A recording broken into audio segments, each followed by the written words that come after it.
¿Qué significa vivir en democracia? ¿Cómo cambió la vida pública de los argentinos desde su regreso en 1983? A 40 años de ese punto de quiebre en nuestra historia, la música es protagonista en este recorrido reflexivo y emotivo.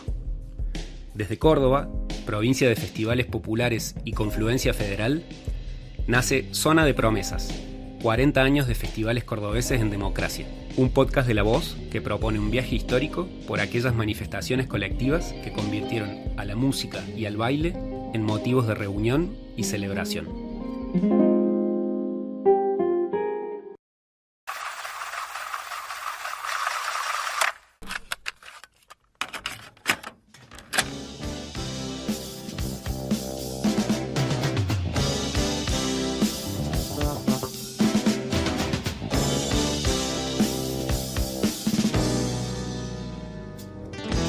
Para finales de los años 70, el rock ya era muy popular en Argentina, pero todavía cargaba con un sinfín de prejuicios. En medio de la dictadura, ser rockero no era una buena palabra, y significaba, cuanto menos, la posibilidad latente de ser demorado por la policía en la calle o terminar en una comisaría luego de un recital.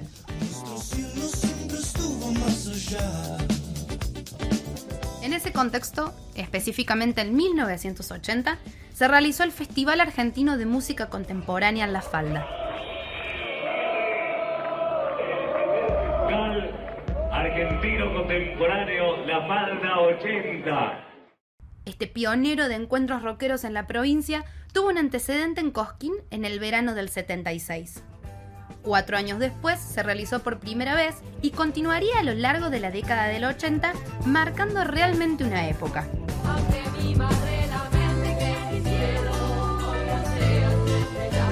En su debut actuaron León Gieco, Vox Day, Serú Girán, Nito Mestre, Los Desconocidos de Siempre, Raúl Porcheto, entre otros. ¿Qué significó para la juventud de aquel entonces? ¿Y para sus organizadores? ¿Cuáles fueron los desafíos de hacer un encuentro rockero en las sierras de Córdoba? ¿Cómo fue la relación con la política de aquel momento? Néstor Pousa, periodista y autor del libro La Falda en tiempos de rock, nos ayuda a pensar estos interrogantes. El Festival de Rock de La Falda, tal como se lo conocía, fue muy importante para la juventud de todo el país, que pudo tener la posibilidad de un lugar de encuentro en pleno verano. Venían chicos y chicas de todas las latitudes a esta ciudad serrana y tener la posibilidad de ver a todos sus artistas favoritos, lo que hubiera sido imposible en aquellos lejanos años 80, de no ser por este festival y esta locura que fue un festival de estas características. El Festival de La Falda llegó en el momento justo. Tan es así que su crecimiento fue muy rápido. En 1981, la reunión del Grupo Almendra revolucionó por completo la ciudad serrana. Un año más tarde, y con 3 días de programación, 15.000 personas asistieron al anfiteatro municipal. El Festival de La Falda comenzó a pergeñarse a mediados de 1979 a través de conversaciones que mantuve con quien se desempeñaba por entonces como secretario de Turismo de La Falda. Cuando les puse mi idea, avisoró que cuajaba perfectamente con su intención de promocionar la ciudad de La Falda como el excelente programa turístico que es, ¿no? Se valió de la estratagema de conseguirle una estadía veraniega al entonces intendente, que era un capitán del ejército, que no veía con buenos ojos una idea que para su mentalidad castrense, para esa época, era demasiado disruptiva. Después, lo más difícil fue convencer a las fuerzas vivas de la ciudad para que prestaran su apoyo. Tampoco la policía se mostraba muy dispuesta a colaborar con el festival. Los 80 fueron, la década del 80 fueron años muy convulsionados.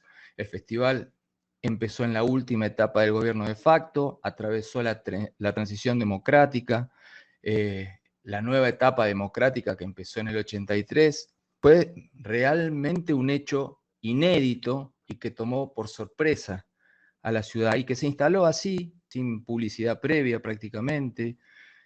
Sin embargo, ese febrero llovieron botellazos, monedazos y otros proyectiles sobre Serú Girán, Los Abuelos de la Nada y Miguel Cantilo, con su grupo New Wave Punch. ¡Los amo! 2 rock and rolls para ustedes. Y chau, escupan mucho, pero no tiren nada, no me maten acá porque prefiero morir en Hollywood. Además de las nuevas olas a nivel estético y de su efecto rupturista, el diagnóstico de esa reacción violenta señalaba la represión estructural que se vivía en el país en aquel entonces. Es verdad que eran tiempos de muchísima represión y que aquí mucha gente se podía expresar y hacía cierto abuso de esa posibilidad de expresarse. Era un grupo minúsculo que se manifestaba explícitamente contra algunas estéticas musicales muy modernas para la época. Parece que hay que poner la cara para recibir la fruta que los opresores no recibieron. Tras una edición compleja a nivel desmanes en el 84, Mario Luna se distanció y el festival tuvo ediciones acotadas y menores en el 85, el 86 y el 87. Nunca, jamás estuvimos cerca de un Cromañón en la falda. Sin embargo, y muy injustamente, mucha gente cuando habla de este festival solamente tiene en cuenta o recuerda eso porque, claro, hay algunas imágenes que se produjeron años más adelante de la época inicial que quedaron en el inconsciente colectivo. El fundador había decidido dar vuelta a la página tras sucesivos problemas organizativos en un contexto en el que, a pesar del regreso de la democracia, la intolerancia estaba a flor de piel. Que estuvo tratando de cagar todo el concierto, de todos los grupos, y que hizo que los grupos cordobeses no pudieran tocar. Bueno, esta renuencia a mirar con simpatía el festival por parte de la población y las fuerzas vivas, y el hecho de que el festival iba creciendo de manera desmesurada en cuanto al público, volvió por demás inadecuadas las instalaciones del anfiteatro, y bueno, esto me llevó a decidir a poner punto final a mi sueño de seguir haciendo un gran festival.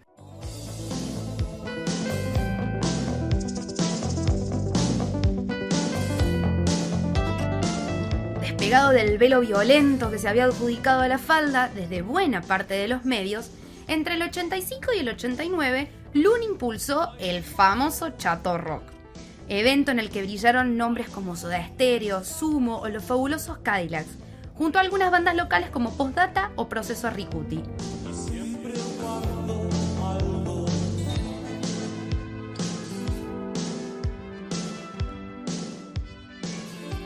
Por esos años también se realizó el Córdoba Rock, el primero en su tipo en incluir escenarios simultáneos. La organización fue todo un éxito por cuanto ya no existía, digamos, esa renuencia que encontré en la fuerza viva de la falda, porque acá ya eran otras las condiciones y bueno, además estaba todo el aparato organizativo por parte de la municipalidad de la ciudad de Córdoba y no hubo ningún tipo de inconveniente de ninguna índole. Esa fue, digamos, la gran diferencia con el Festival de la Falda. El rock argentino salía de la década de 1980 en plena expansión, pero el espíritu de la primavera democrática dejaba a su paso un pesimismo muy pesado, que se acentuaría con la llegada de los años 90. Igualmente, a 43, casi 44 años de su inicio, este festival que solamente pudo concretar en esos 43 años 12 ediciones, bueno, algo debe tener porque hoy todavía seguimos hablando de él.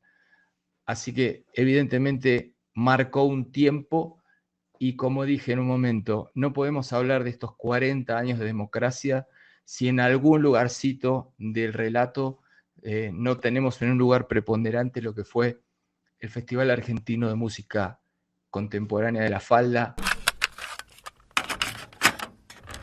El Festival de la Falda regresó en 1992, pero ya no volvería a ser el mismo. Esa la última edición, hasta un nuevo retorno en el 2002, fue también la despedida de sus años dorados.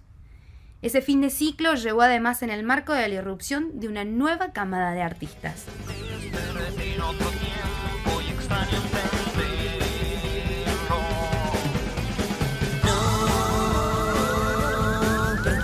El Festival Nuevo Rock Argentino, que fue realizado por primera vez en la ciudad de Córdoba en 1993, supuso una reacción ante el status quo rockero de la época. Frente a lo que significaba por ese entonces el regreso de Serú Girán en la cancha de River, este recordado evento, que también se hizo en el 94, plantó la bandera de una nueva generación. Tocaron Todos tus muertos, Los brujos, Peligrosos gorriones, Los visitantes babasónicos, Juana la loca, Los caballeros de la quema, Masacre e Iria Kuriaki and the Valderramas. Más allá del chispazo del nuevo rock argentino, la década del 90 no tuvo un fenómeno similar a la falda. Recién en 2001, el Cosquín Rock nacería en paralelo a la debacle económica que terminaría con el gobierno de Fernando de la Rúa a finales de ese año. Como un oasis rockero en medio del caos creciente, su primera edición, producida por José Palazzo y Héctor Perro de Maides, se realizó en la Plaza Próspero Molina, símbolo del folclore argentino.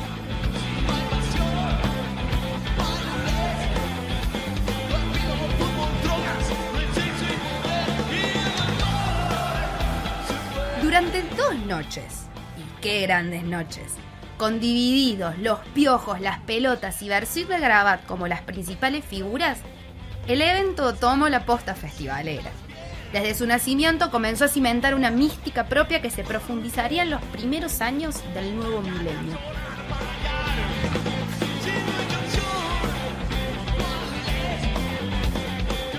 Cosquín es extraordinario, ¿no? Es un festival único en su clase. Ya no es más el sobreviviente de los festivales. ¿Cómo hizo Cosquín Rock para sostenerse en un contexto en el que todo parecía derrumbarse? ¿Qué fibra íntima tocó en la juventud rockera que vislumbró el estallido anunciado por Versuit Vergarabat? José Palazzo lo explica así. El verdadero calvario del Cosquín Rock no fue en su primera edición, sino en la segunda. Porque a nosotros nos tocó hacer la primera semana de febrero del 2002, cuando había pasado todo el conflicto de la ida de la Rúa, los 6 presidentes, el cepo, todas las corridas y las incertidumbres. Y nosotros habíamos preparado el festival para no me acuerdo si era la primera semana o la segunda semana de febrero, y durante el mes de enero tuvimos muchísimos idas y contraídas y contravueltas, porque había momentos en los que había toque de queda, momentos en los que se hablaba de estado de sitio, se iba, se venía con eso, y en el marco de eso, sostener económicamente un proyecto que tenía semejante incertidumbre.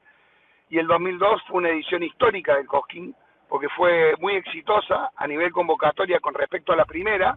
Tras consolidarse como el mayor evento rockero del interior del país, y después de una cuarta edición que terminó con disturbios y corridas, en 2005 el Cosquín Rock se muda a la comuna de San Roque. Allí iniciaría una nueva fase de su crecimiento y redefinición a nivel identidad al pie de la montaña. La diferencia entre el Cosquín Rock y los festivales de contemporáneos al Cosquín es que nosotros estábamos en un momento muy especial de la música argentina, y los primeros 14 años del festival fue un festival desde su concepción muy ortodoxo hacia el rock. Cuando agregamos los escenarios temáticos no dejaban de ser rock, porque había uno de heavy metal, uno de punk, uno de rock and roll y uno de reggae. Él se llama nada más y nada menos que no Roberto Diego Napolitano, Papo Blue.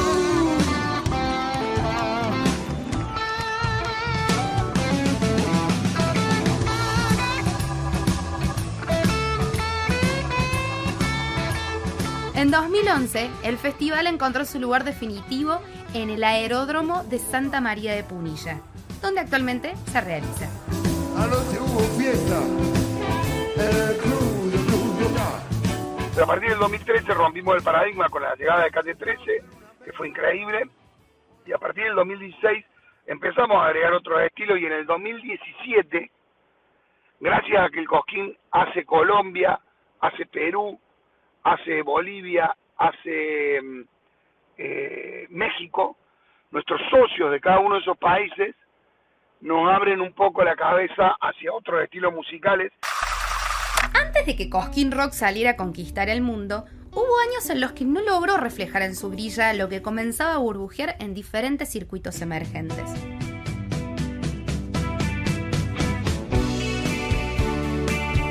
Fue otro fenómeno el que logró condensar un tiempo de renovación a nivel estético. En 2016 se realizó la primera edición del festival La Nueva Generación, luego bautizado como LNG y Nueva Generación. Hasta 2019 el evento creció exponencialmente y apuntaló el despertar masivo de figuras como Usted Señálemelo, Conociendo a Rusia y Juan Ingaramo.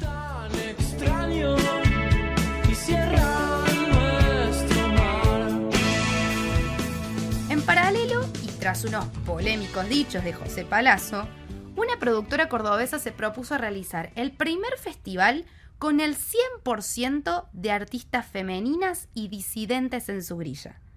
Así nació Girl Power, el festival que consolidó el liderazgo generacional de figuras como Marilina Bertoldi, Barbie Recanati y Sara Eva.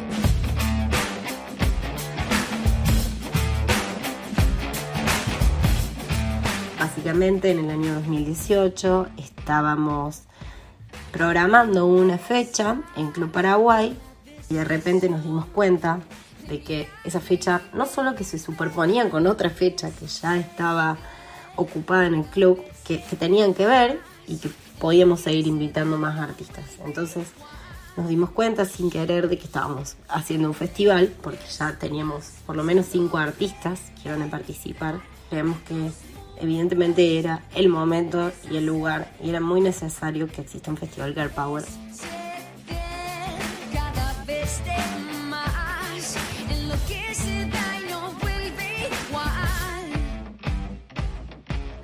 No faltan bandas de chicas, faltan festivales Girl Power. Ese es el lema del evento, que creció a la par de la sanción de la ley de cupo femenino en festivales y planteó además un nuevo horizonte de posibilidades, con fuertes cambios, no solo en la grilla, sino en las formas de producir y disfrutar el evento. En el año 2018 el contexto sociocultural era uno, con un feminismo y una marea verde exigiendo aborto legal, y en lo que respecta más a la industria musical, la ley de cupo femenino que luego fue sancionada en el año 2018. Nosotras creímos que era necesario hacer un festival que no solamente cuente con un line-up de mujeres y diversidades arriba del escenario, sino que también se puedan trasladar a todas las áreas de la producción general de un festival, como lo es el área técnica o bueno, la dirección, la comunicación, etc.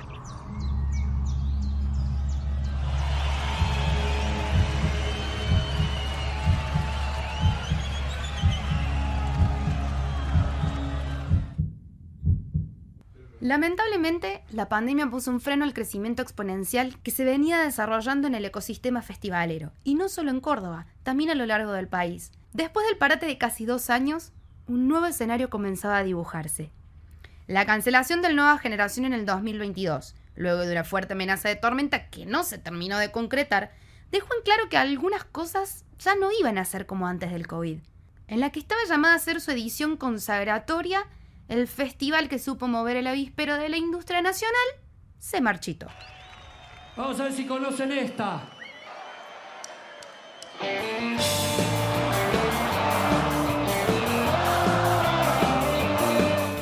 Meses antes, y tras una primera edición virtual, el Cosquín Rock se volvió a realizar en febrero de 2022. Luego de 2 temporadas de incertidumbre, el evento logró sostener su mística y a partir de allí consolidó con decisión su perfil diverso en programación y propuestas a nivel de experiencia, con el modelo Lollapalooza como norte. Un año más tarde llegó a su edición récord, con entradas agotadas por primera vez y más de 120.000 personas en 2 jornadas. A esta altura, Es el festival más importante de su tipo a nivel nacional y ya ha sembrado el desarrollo de su marca en países como Estados Unidos, España, México, Perú, Bolivia, Uruguay, Paraguay y Chile.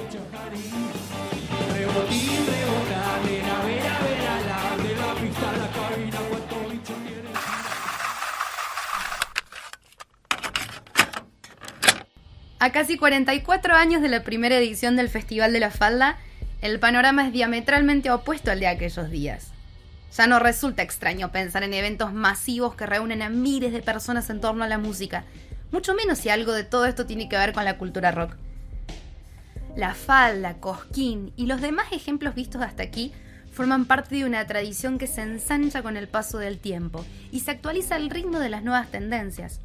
En Córdoba, rock y multitudes hoy son parte de un mismo imaginario y ya no caminan por veredas opuestas. Es el resultado de un horizonte de lo posible, que tiene cada vez más luces que sombras y que ha marcado fuego a la sensibilidad de las distintas generaciones que protagonizaron el devenir de las últimas 4 décadas.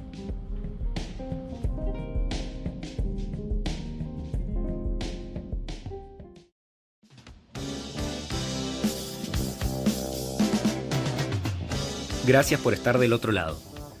Podés escuchar todos los episodios de esta serie en Spotify, en nuestro canal de YouTube La Voz Comar o en nuestra web lavoz.com.ar. Esto fue Zona de Promesas, 40 años de festivales cordobeses en democracia.